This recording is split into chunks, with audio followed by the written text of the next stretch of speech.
algorithm was dividing a line into many midpoints, so that we can calculate, like we can find line for each of the midpoints, line between each of the midpoints, and run it through threads. Bas. Yeah. So in our code, we have done a Python code first of all, and we have implemented bresenham algorithm in a particular algorithm.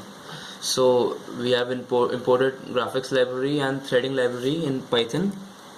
So starting from the beginning, now what we'll do is we'll take the input from the user for first and the last endpoint. After that, we'll do iterations to find the midpoints of the following points. Like when we find a midpoint for the first and the last point, then we find the midpoint for the first point and the midpoint, original midpoint, and so on. And so we find different midpoints and insert it into an array for both x and y. After that, what we'll do is we'll run a thread.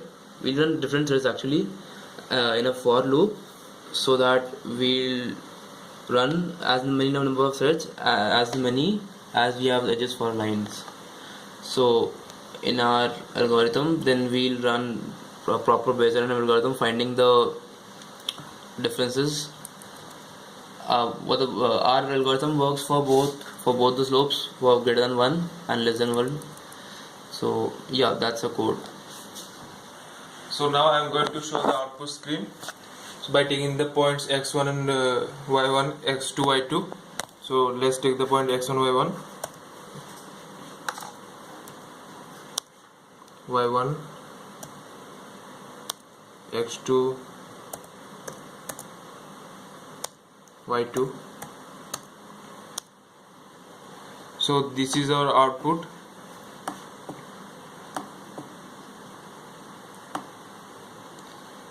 So here we can see that this is the starting point and this is the end point, and in between all these are midpoints.